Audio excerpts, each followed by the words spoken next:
Sup guys, it's Alex here and welcome to another Bracketology update. This one is for February 18th, even though this is on the 19th right here. Joe Lunardi posted it at like 11 o'clock last night, so it's basically the 19th. He posted on Twitter this morning that it was up, so I went ahead and did it for the 19th. And before I get into the Bracketology and stuff like that, let me just say thank you guys so much. I don't know what that advertisement's doing right there, but thank you guys so much for 2,000 subscribers. I know when I made the video on Friday, I think I had like 1,989.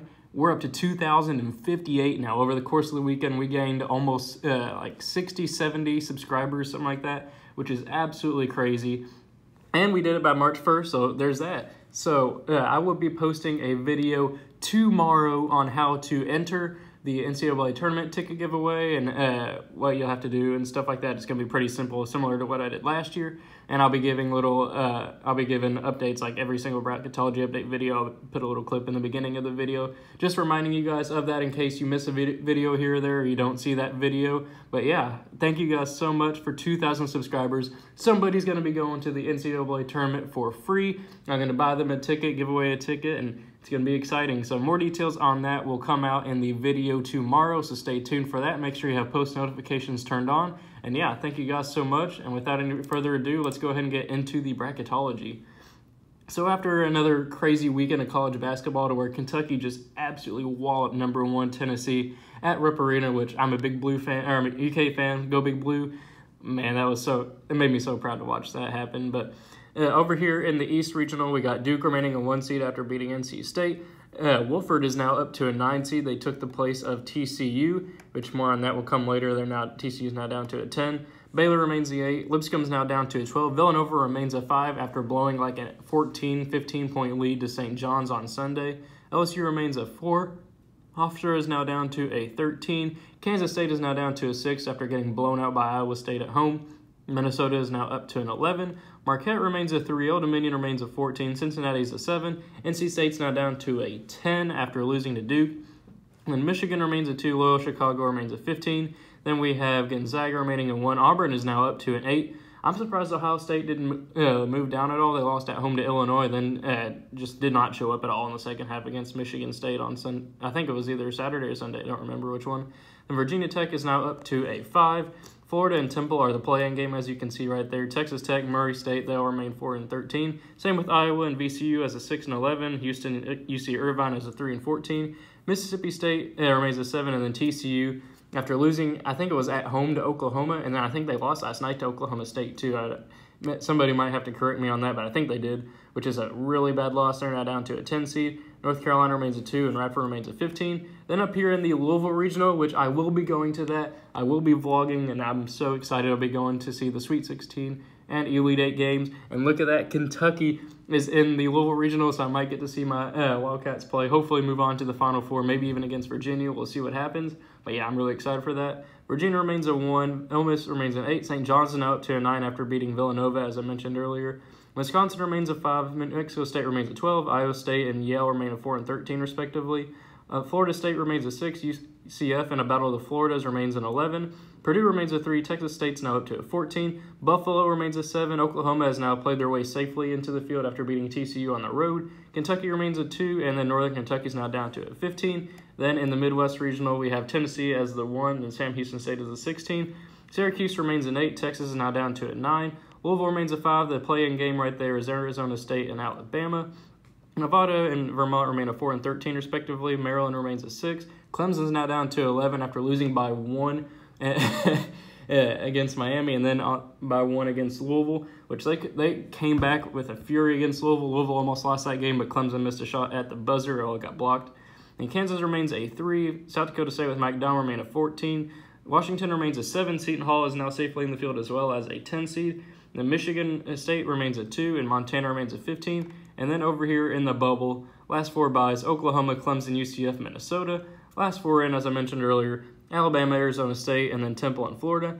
First 4 out are Utah State, Butler, Indiana, who they've just been falling, man, and St. Mary's. Then the next 4 out are Belmont, San Francisco, Arkansas, and Davidson.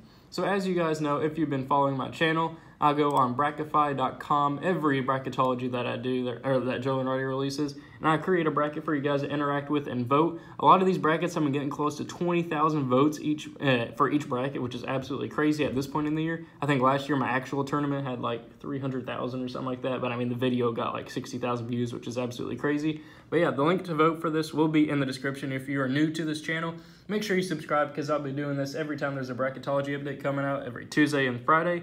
And then once the conference championship week comes up, I'll be doing this daily because Joe Lunardi is going to be releasing them daily. So that'll be a lot of fun to do. Hopefully you guys enjoy that. And without any further ado, let's go ahead and get into my picks. So first up, we have Duke and Bucknell. I think it's pretty obvious who I'm going to be going with there. Baylor and Wofford, this one could be a really good game. I'm going to go with the slight upset pick here. I'm going to go with Wofford. I think they're one of the best, if not the best, like mid-major team in the nation right now.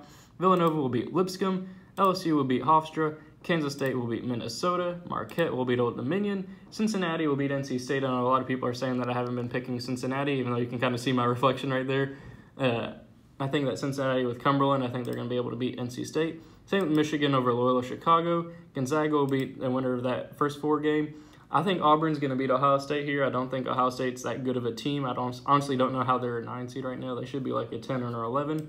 I'm going to go with Auburn right there. Same with Virginia Tech over Florida and Temple, which I think Florida would win that matchup.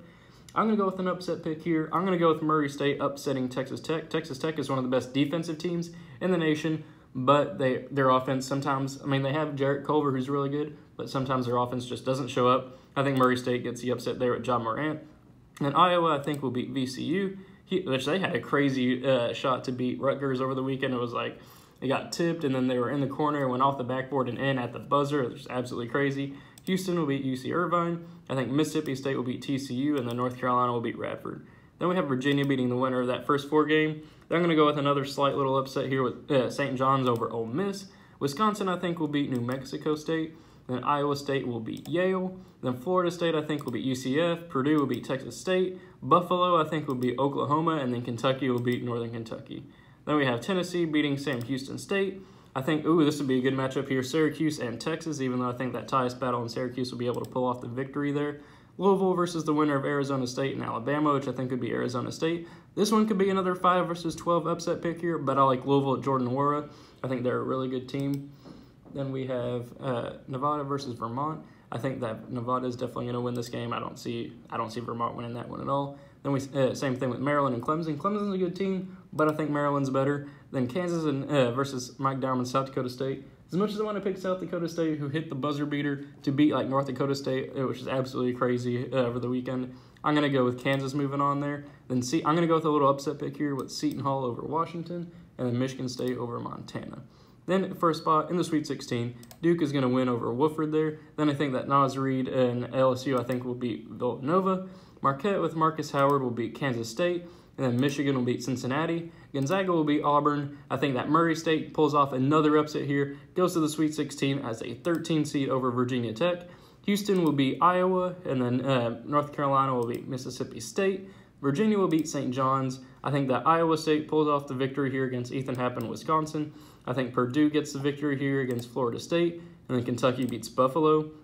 Tennessee will beat Tyus Battle and Syracuse. Louisville will lose to the Martin Twins and Jordan Caroline. Then we have Kansas, I think, losing to Maryland. Maryland, they're a team that shows up every once in a while, and sometimes they just don't at all. But I think Maryland does get the victory here with Bruno Fernando, I think is his name, over Kansas, who's going to be shorthanded with 3 of their top players out. And then Michigan State will beat Seton Hall. Then first spot in the Elite Eight, Duke versus LSU. I like Duke moving on there. And then I like Marquette beating Michigan with Marcus Howard. Michigan's doing really good, but if their defense is really good, kind of the same situation with Texas Tech. But if their offense can't get going, Michigan's just doomed. They're a team that could score like 50 or 60 points. But if the other team outscores them, I mean, they're just done. And we have Marquette beating Michigan there. Then we have Gonzaga beating Murray State. Murray State's Cinderella run's going to come to an end right there. Then I'm going to pick Houston here, upsetting North Carolina. I know a lot of people are going to have North Carolina moving on, but Houston's only lost 1 time. I think Kelvin Sampson gets his team moving on to the Elite Eight. Then we have Virginia beating Iowa State, then Kentucky beating Purdue with Carson Edwards. Tennessee, I think, will beat Nevada, and then Michigan State will beat Maryland. Then for a spot in the Final Four, Duke and Marquette. I got to go with the more talented team here. I got to go with Duke. Same with Gonzaga and Houston. I like Gonzaga there. Then Kentucky and Virginia. I think last time I picked Virginia to move on, but Kentucky just impressed me a lot against Tennessee there. That like 3 of their 4 losses have been combined 5 points, and they shouldn't have lost to LSU. That was a goaltend, but goaltends aren't reviewable, which makes me sad. But and especially here in the Louisville regional, I'll be there to cheer on Kentucky. I can't pick against them here. Kentucky's just one of the hottest teams in the nation. I'm moving them to the Final Four. And Tennessee and Michigan State, as much as I want to go with Grant Williams and Admiral Schofield, I think Michigan State gets the victory here. I know a lot of times in the past I've been picking Michigan State to get upset, but I think they're going to be able to move on there. I don't know how long Nick Ward's going to be out, but if he's back in time for the tournament, I think that Michigan State will be able to move to the Final Four. Then Duke and Gonzaga, these 2 teams played earlier in the season in Maui. Gonzaga won that game. I don't think that's going to happen again this time. I think Duke's going to win and move on to the national championship game. And then Kentucky will beat Michigan State in the other side of the Final Four. And then in the national championship game, a rematch of the Champions Classic from this year, Duke and Kentucky. As much as I want to pick Kentucky with Tyler Hero and P.J. Washington and everybody like that, my big blue Wildcats, I got to go with Duke. Duke's just by far the most talented team in the nation this year. Kentucky could give them a good game. It's not going to be anywhere close to the 34-point blowout that it was earlier this season. But I think that Duke does get the job done against Kentucky and they win the national championship. So, thank you guys for watching. I hope you enjoyed it. Be sure to leave your own comments and thoughts and predictions and stuff like that in the comment section below. Like and subscribe if you enjoyed. Be sure to have those post notifications turned on because tomorrow the details on how to enter that NCAA tournament ticket giveaway will be coming out. And I will see you all later. Thanks for watching.